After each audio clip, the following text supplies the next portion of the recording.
ada rasa futur atau malas di dalam belajar, maka hendaklah kita membaca kisah-kisah atau biografi mereka para ulama untuk supaya semangat lagi di dalam menjalani thalabul ilm. Jadi kita ini termasuk paling sukanya untuk kembali semangat di dalam belajar kisahnya Abu Hurairah. Baca kisahnya Abu Hurairah bagaimana kondisinya bisa berhasil mendapatkan ilmu atau hadis yang banyak dari Rasulullah Sallallahu Alaihi Wasallam, yang syahidnya diantaranya adalah kesabaran dalam kelaparan, dalam kemiskinan, dalam kekurangan. Itulah thalabul ilm. Thalabul ilm di dunia itu cuma ada dua, thalabul ilm atau thalabul dunia. Katanya Rasulullah SAW, la yashba'an thalabul ilm wa thalabul dunia, yakni tidak ada yang merasa puas di dalam dunia ini di dalam dua perkara, menuntut ilmu dan menuntut dunia, mencari ilmu dan mencari dunia. Tinggal kita memilih mana yang mau kita pilih, ilmu atau dunia. Katanya Allah Subhanahu wa taala, ma indakum yanfad wa ma indallahi baq. Apa yang ada di sisi kalian itu akan sirna, dan apa yang di sisi Allah Subhanahu wa taala akan kekal. Apa dunia itu akan sirna, sedangkan al-ilmu itu akan kekal di sisi Allah Subhanahu wa taala apabila ilmu tersebut diamalkan. Qala Rasulullah sallallahu alaihi wasallam, man nafasa an mu'minin kurbatan min kurabi dunya, nafasallahu anhu kurbatan min kurabil yaumil qiyamah. Ini hadis ini atau hadis ini yang ada hubungannya dengan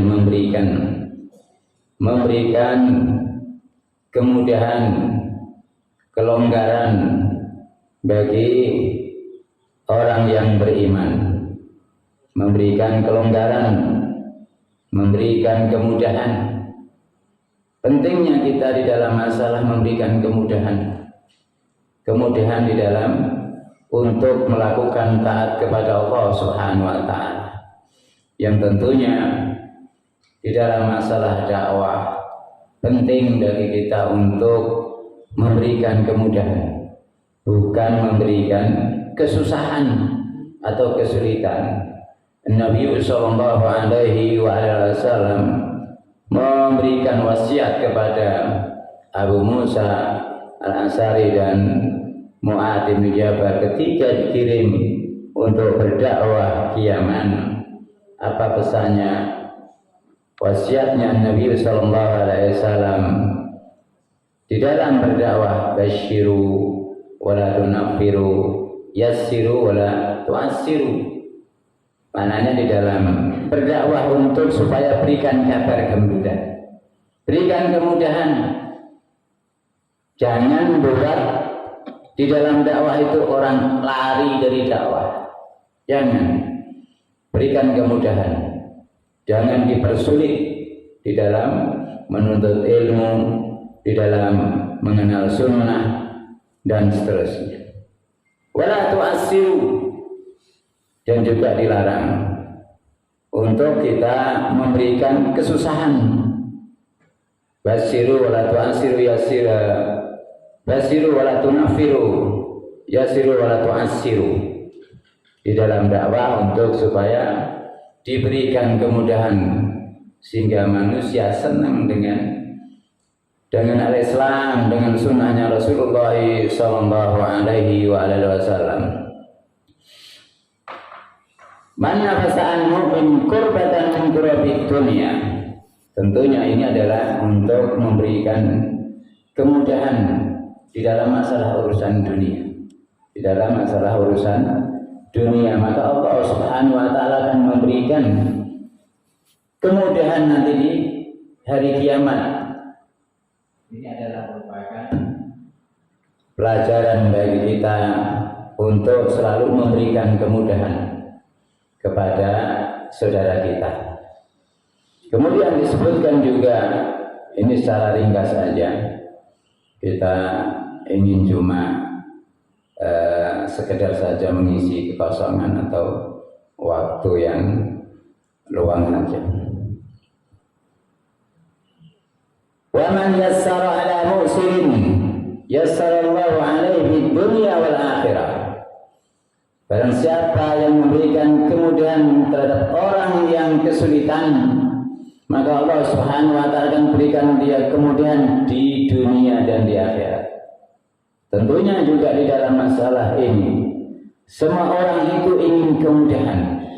Ingin kemudahan.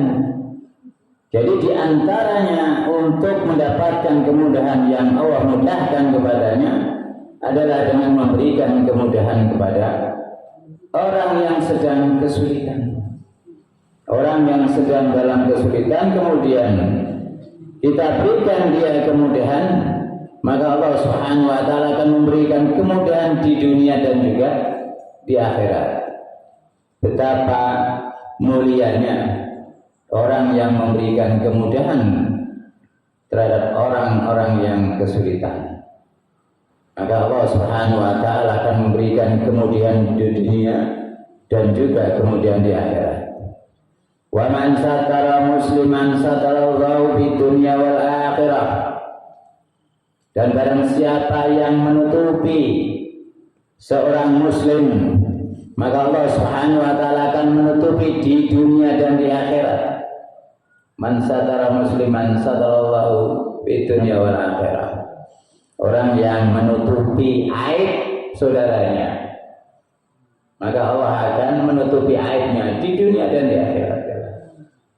Ini musibah yang sedang menimpa kita semua yang sukanya membuka aib saudaranya. Padahal di dalam syariat Allah Subhanahu wa taala diperintahkan kita untuk menutup aib saudara kita, dan seterusnya banyak di dalam pembahasan tentang masalah aib. Dilarang kita untuk membuka aib saudaranya, yang mana ketika seseorang itu menutup aib saudaranya, maka Allah Subhanahu wa taala akan menutup aib dia di dunia dan di akhirat. Qala wallahu fi auni al-'abdi ma kana al-'abdu fi auni akhihi. Allah Subhanahu wa taala akan menolong seorang hamba apabila hamba tersebut menolong saudaranya. Ini pentingnya masalah tolong menolong, ta'awun 'alal birri wat taqwa. Perintah Allah Subhanahu wa taala, wa ta'awanu 'alal birri wat taqwa. Dan dari sini, dari fakrah-fakrah yang ada disebutkan di dalam hadis ini bisa diambil suatu kaidah yang namanya al-jaza min jinsil amal. Al-jaza min jinsil amal. Mananya balasan itu sesuai dengan amalannya. Balasan itu sesuai dengan amalannya. Itu ma'ruf dan banyak dalil-dalil yang menunjukkan bahwa kaidah tersebut adalah kaidah yang yang murtaridah, yang mana balasan seseorang itu sesuai dengan amalan dia. Kalau amalannya dia baik, maka balasannya baik. Kalau amalannya jelek, maka balasannya jelek. Ini sudah ma'ruf kalau balasan itu sesuai dengan amalannya. Ini diantara hadis yang ada hubungannya dengan masalah-masalah yang disebutkan oleh Nabi kita Muhammad sallallahu alaihi wasallam. Kemudian dilanjutkan di dalam hadis ini, wa man salaka tariqan yaltamisu fihi ilman sahalallahu lahu bihi tariqan ilal jannah. Dan barang siapa yang menempuh jalan, mencari di dalam jalan tersebut al-ilmu, sahalallahu lahu bihi, maka Allah Subhanahu wa taala akan memberikan kemudahan baginya dengan jalan tersebut, dengan cara tersebut, jalan menuju surga. Ini adalah merupakan pendorong bagi kita semua. Kalau memang kita ingin mencari surga, di antara jalan yang disebutkan oleh Nabi kita Muhammad sallallahu alaihi wasallam talabul ilm. Talabul al-ilm, mencari atau menuntut al-ilmu. Ini adalah di antara jalan untuk mengantarkan seseorang ke dalam surganya Allah Subhanahu wa taala. Ini talabul ilm adalah merupakan ibadah yang sangat agung. Disebutkan tentunya enggak asing bagi kita semua tentang keutamaan al-ilm dan talabul ilm, yakni dan juga ahlinya. Ini tidak asing lagi bagi kita semua tentang keutamaan al-ilmu.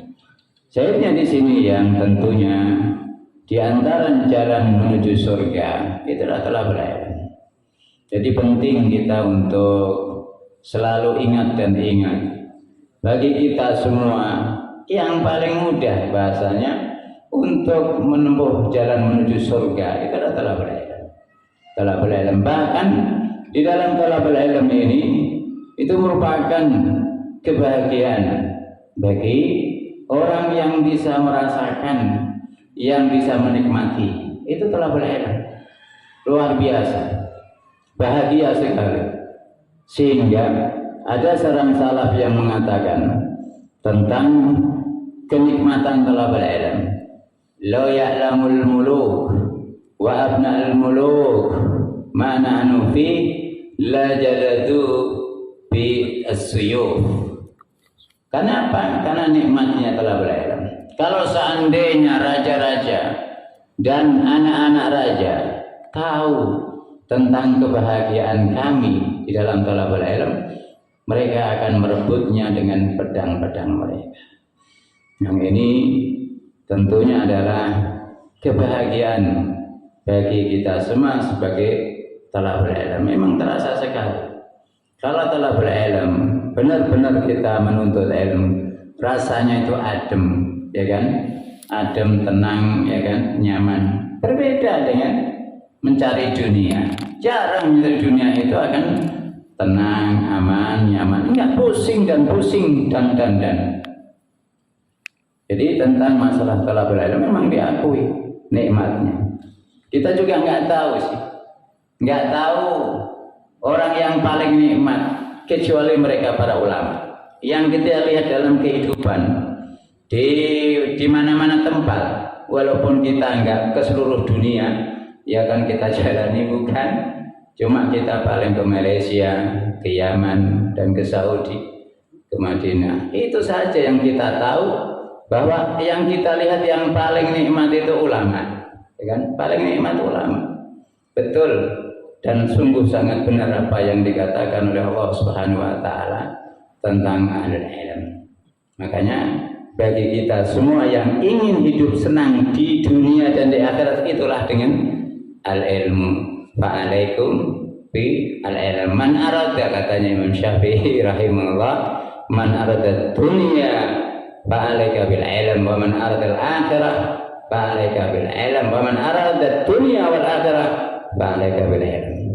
Barang siapa yang ingin dunia, hendaknya dia dengan ilmu. Barang siapa yang ingin akhirat, dengan ilmu. Barang siapa yang ingin dunia dan akhirat, dengan al-ilmu. Katanya Syekhul Islam Ibnu Taimiyah rahimahullah, al-ilmu ma qala Allah wa qala Rasulullah sallallahu alaihi wasallam.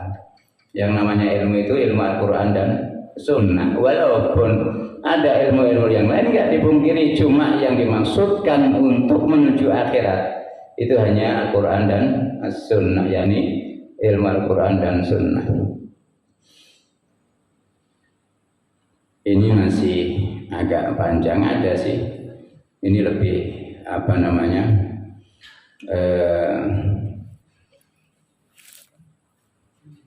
Agak panjang walaupun sedikit, tapi kondisi agak kurang fit.